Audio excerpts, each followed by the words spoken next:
नमस्कार। गमराज सीरीज के अंतर्गत ये उल्टा पुल्टा कॉमिक्स का दूसरा एवं आखिरी भाग है। दोस्तों, शुरू करते हैं। हमने यहाँ तक देखा था कि गमराज आईने की दुनिया में चला जाता है और वहाँ पर उसकी सोच उल्टी हो जाती है और अच्छे भले काम छोड़कर वो एक गुंडा बन जाता है और हफ्ता वसूलने लगता है, जिससे वहाँ के गुंडे बहुत ही नाराज़ होते हैं और उस पर हमला करने के लिए आगे बढ़ते हैं। और फिर नागराज गमराज। को चारों गुंडों ने घेर लिया। क्यों बे कच्चा पहलवान, तेरा जिंदगी से दिल भर गया है क्या, जो तू कालिया के इलाके में अपनी टांग अड़ाने आया है? कच्चा पहलवान, तूने मुझे कच्चा पहलवान क्यों कहा? ओह, बहुत ताकत है, तुझमें अभी बराबर केस देता हूँ। बा यमुंडा के बच्चे, ये तू क्या कर रहा है? अब भुगत से जा धड़ाम। कालिया उस्ताद पर हाथ उठाता है, तोड़ दो हाथ, फिर टांग, फिर खोपड़ी, फिर जो बचे। जब तक ये पिटे मैं थोड़ी हरी घास तो के चल लेता हूँ। जबकि गमराज ने भी हिम्मत नहीं हारी थी। पहली और आखिरी बार पड़ा है तुम्हारा मुझसे पाला अक्ल के खीरों, और अब तुम अपने पांव पर खड़े नहीं हो पाओगे, क्योंकि ये इलाका है गमराज का। धड़ाम। अब तेरा क्या होगे कालिया? जैसे सामने परचून की दुकान से नमक खरीद लूंगा और खा लूंगा, फिर कहूंगा तुम्हारा नमक खाया है। ठीक है, पर आज के बाद तुम मुझे सलाम मारोगे। ठीक है गमराज उस्ताद। और फिर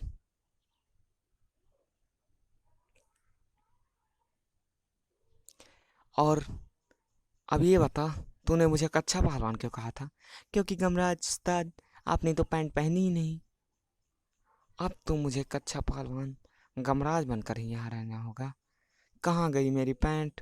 ओ, लगता है आईने की दुनिया में आते समय वहीं बाहर छूट गई और मैं अंदर आ गया। लेकिन अगर मैंने ये बात इन सबसे बताई तो मेरी इज्जत का कबाड़ा हो जाएगा और मेरी सारी दादीगिरी का कचरा हो जाएगा। कच्चा पहलवान के नाम से अपनी धाक जमाने के बाद गमराज कालिया उस्ताद के साथ हफ्ता वसूलने निकल पड़ा। हफ्ता दे जो उसका भला, जो ना दे उसका दही भल्ला। छोड़ दो, मेरा दही भल्ला मत बनाओ, मैं हफ्ता अगले हफ्ते दे दूंगा।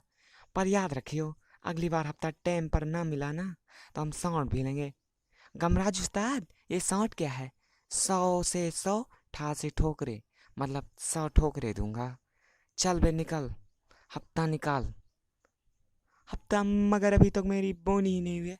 तो फिर ठीक है, तेरी बोनी हम ही किए देते हैं, मगर माल से नहीं मार से। धड़ाम धड़ाम। आ, बचाओ, मगर बचाएगा कौन? पुलिस तो यहाँ है ही नहीं। जो थोड़ी बहुत पुलिस बची थी वो अस्पताल में अपनी टूटी हड्डियों का इलाज करवा रही है। अब मार खाते हुए मैं इतना अच्छा डायलॉग कैसे भूल गया? टाइम टाइम की बात है, चलो अब चिल्लाता हूँ। मर गया। इधर आईने की दुनिया से बाहर कुरला की चालों में अचानक मच गई थी भगदड़, क्योंकि वहां आ पहुंचा था इंस्पेक्टर लीलाधर चौक से। हवलदार अकड़कर बार बार सीटी बजाते रहो, मखना जेल से भाग कर यहीं आया है। पुलिस सीटी की आवाज़ सुनकर उसे पता चल जाएगा कि हम यहाँ हैं और वो अपनी मान से बाहर नहीं आएगा। इसीलिए तो मैं बजाऊंगा सीटी। मखना जहाँ है वहीं छिपा रहे। शायद आपको पता नहीं है हुजूर कि मखना ने 4 मर्डर किए हैं। क्या? 4? इधर चौक से की आंखों में धूल झोंक कर मखना आ पहुंचा था संकालू के घर में। अपन डाकू है, डाकू डाके डालता है, खून करता है, तुम चिल्लर शोर नहीं मचाने का, वरना अपन तुम लोगों को खल्लास कर देगा, क्या समझा? मखना उन सबको लेकर दूसरे कमरे में पहुंचा। ओह, वो रहा शीशा। अब अपन को यहाँ वेश बदल कर निकल जाएगा। चौक से की सारी चौक से धरी की धरी रह जाएगी।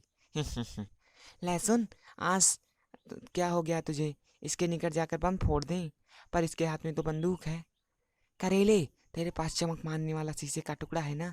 जल्दी से उसे निकाल, बाहर पुलिस आई हुई है। वाह, क्या आइडिया मारा है तौरी दीदी। मैं यहाँ से औरत का वेश बनाकर निकलूंगा।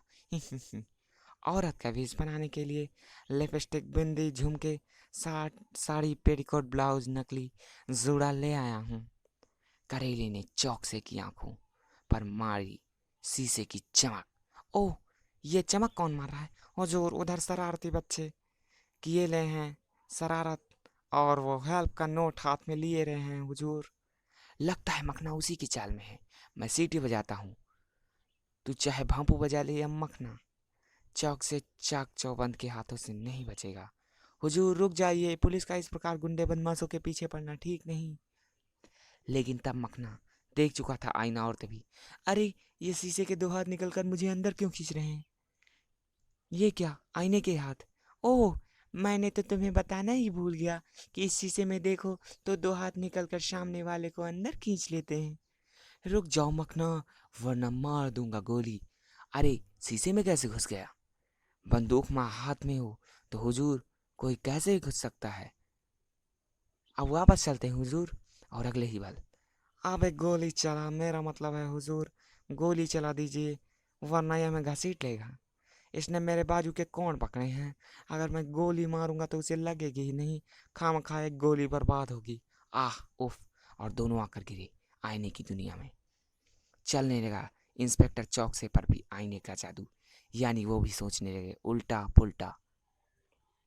ओह, दारू बनाने की भट्टी। हवलदार अकड़ कर खिसक ले यहाँ से।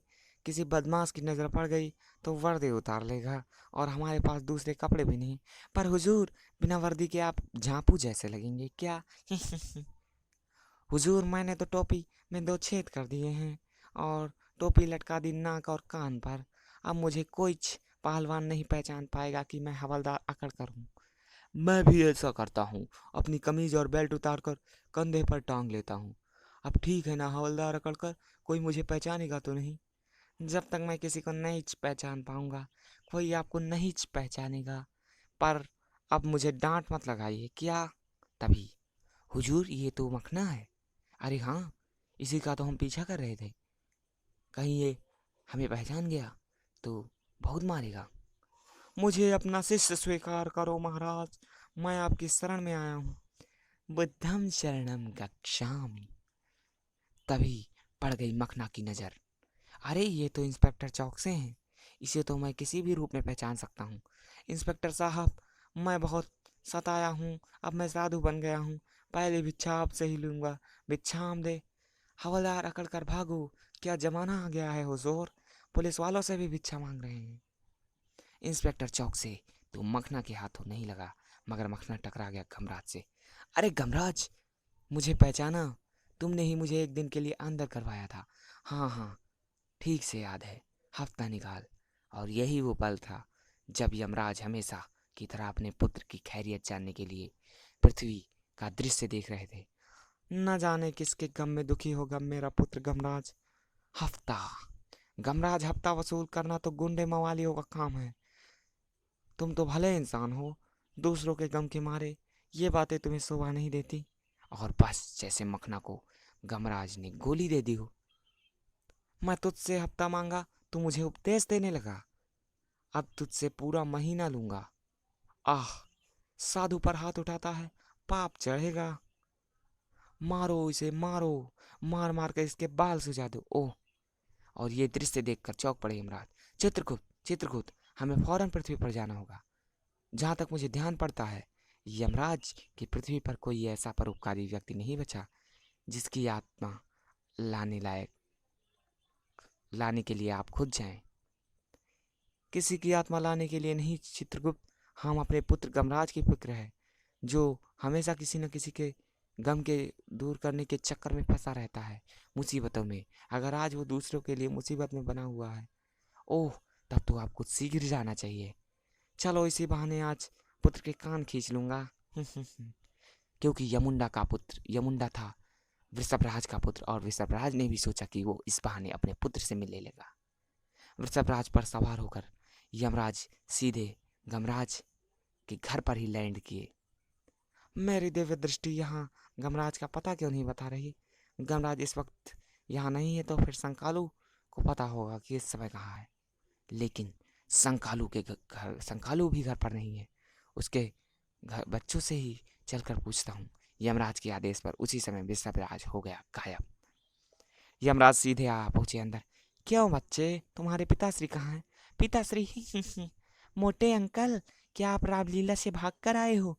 आपको नहीं पता कि स्कूल में पढ़ने वाले बच्चे पिताश्री को डैडी, डैड, पापा या अब्बा या बापू कहते हैं। ओह, कहाँ है तुम्हारे पापा श्री? उस शीशे में चले गए। जो भी उसमें जाता है उसे में घुस जाता है, देख लो। इसीलिए यहाँ बैठकर उनके लौटने का इंतजार कर रहे हैं। मिर्ची दीदी हमें शीशे में देखने ही नहीं देती। यमराज ने आईने में देखना शुरू किया और एक पल भी न गवाया।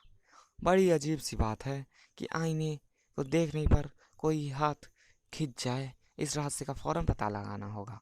ओह, ये जादुई हाथ हैं, मगर इसकी इतनी मजाल कि मुझे जबरन अंदर खींच सके। मैं अपनी मर्जी से जाऊंगा।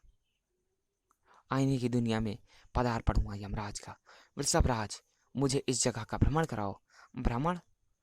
तेरी टांगे टूटी हैं क्या मोटे? उतर नीचे, पैदल चल। वृषभ राज, ये क्या कर रहे हो? दरअसल उल्टी पुल्टी दुनिया में वृषभराज की भी सोच बदल चुकी थी। यमराज का आज्ञाकारी वृषभराज अब आज्ञा उल्लंघन करने लगा था। वृषभराज, मुझे भ्रमण कराओ वरना साफ दे दूंगा। अबे जा, बड़ा आया साफ देने, चल फुट। यहाँ पहुंचते ही वृषभराज को क्या हो गया? खैर, मैं पैदल ही आगे बढ़ता हूँ। और तभी यमराज की निगाहें पड़ी इंस्पेक्टर लीलाधर चौक से पर और मखना पर भी। अरे, ये तो इंस्पेक्टर चौक से हैं। ये तो डाकू मखना से क्यों डर रहे हैं? और ये डाकू मखना गेरुए वस्त्र धारण किए है। कहीं ये साधु तो नहीं बन गया? ओ, ये क्या? ये तो संकालू है। शंकाएं प्रकट करने की दुकान खोल रखा है। और मेरी दिव्य दृष्टि शक्ति मुझे बता रही है कि इसके प्रकट हुई सारी संख्याएं सच हो रही हैं। और कुछ देर आगे बढ़ते ही यमराज की निगाहें पड़ी यमुंडा पर। यमुंडा, ओ, तू यहाँ भैंसों के साथ स्नान कर रहा है, बेशर्म कहीं का। बोल कजरी, बोल, संगम होगा कि नहीं? नहीं, कभी नहीं होगा। कुछ और दूर आगे बढ़ते ही, राम नाम सत्य है। अरे ये क्या? जीवन देने वाले को आंखों के सामने कोई मर जाए। लानत है ऐसी शक्ति पर। आईने का जादू चल गया यमराज पर भी। दूसरे ही पल यमराज का चमत्कार से जीवित हो उठा मुर्दा। मैं कहाँ हूँ? भागो भूत, मुर्दा जिंदा हो गया। भूत। अरे, भूत नहीं है, कहाँ भाग रहे हो? मुझे खोलो। उसी पल एक आकाशवाणी ने झकझोर दिया यमराज के मस्तिष्क को। यमराज, तुम जीवन नहीं मृत्यु के देवता हो। अपने मस्तिष्क को नियंत्रित रखो और आईने की इस दुनिया से निकलकर आईने को तोड़ दो, क्योंकि ये आईना अलाउद्दीन के ताऊ का है, जो कबाड़ खाने की तरह कहीं किसी तरह बाहर आ गया है। इस आईने की यह विशेषता है कि जो भी इसमें देखता है खिंच जाता है और उसकी सोचें एकदम उल्टी पुल्टी हो जाती हैं। और उधर आकाशवाणी सुनते ही यमराज के समझ में सब कुछ आ जाता है। ओह, तब तो मुझे फौरन उस व्यक्ति की आत्मा को वापस खींचना होगा। मैं जिंदा हूँ, आह। इधर गमराजा पहुंचा संकालू की दुकान पर। संकालू, चुपचाप हफ्ता दे दे, क्योंकि यहाँ बैठे बैठे तू मोटी कमाई कर रहा है। मगर मैं अपनी मोटी कमाई का गाढ़े पसीने से कमाई है। मेरे गाढ़े पसीने की कमाई मैं तुझे नहीं दूंगा। अबे हफ्ता देगा तो तेरा बाप। नहीं, ढिशुम। रतालू ने जकड़ ली गमराज की गर्दन। आह कालिया, मैंने तुम्हें अपना नमक खिलाया है, मुझे इस मोटी से छिड़ाओ। मेरे स्वामी पर हाथ उठाती है तूने गमराज, मैं तेरा गला घोट दूंगा। वहां छिड़ गई भयंकर लड़ाई। हफ्ता तो तू मुझे देकर ही रहेगा संखालू, और मुझे शंका है कि तेरी शंका तो ऐसी की तैसी। कालिया, ये अकेली ही है और हम चार। तुम चार हो और मैं हूँ अकेली। हाँ, पर इसके आगे फिर भी हम बेकार। यार, वो पल था जब यमराज अपनी इच्छा से आईने से बाहर निकले। सर्वप्रथम इस आईने को तोड़ना होगा। अरे, मोटा तो बाहर आ गया, पापा मम्मी के बारे में पूछते हैं। तब आईने को तोड़ दिया मारो मोटे ने, और इस प्रकार चुप होती हूँ। आईने के टूटते ही सब कमरे में प्रकट हो गए। संकालू, गमराज, स्वामी। आईना तोड़ दिया टिंडे के बच्चे ने। स्वामी, ओ शुक्र है, ये सब वापस आ गए। पिताश्री आप यहाँ, पिताश्री आप यहाँ। दरअसल एक पिताश्री गमराज ने कहा और दूसरा यमुंडा ने, और फिर यमराज ने बताई सारी बात। तो ये सब किया धरा है इनका, एक भी काम ठीक से नहीं होता। चलो नया आईना लेकर आओ। और रतालू संकालू के कान पकड़कर घसीटते हुए ले जाती है। हा हा हा। और यहीं पर ये कॉमिक्स का दूसरा और आखिरी भाग समाप्त होता है। दोस्तों, जल्द ही हम सभी सीरीज का एक एक कॉमिक्स अपलोड करके सभी सीरीज को शुरू करेंगे और उसमें आगे अपलोड करते जाएंगे। दोस्तों, वीडियो देखने के लिए धन्यवाद। आप हमारा पूरा वीडियो देखिए, चैनल को सब्सक्राइब कीजिए, शेयर कीजिए अपने दोस्तों के साथ। धन्यवाद।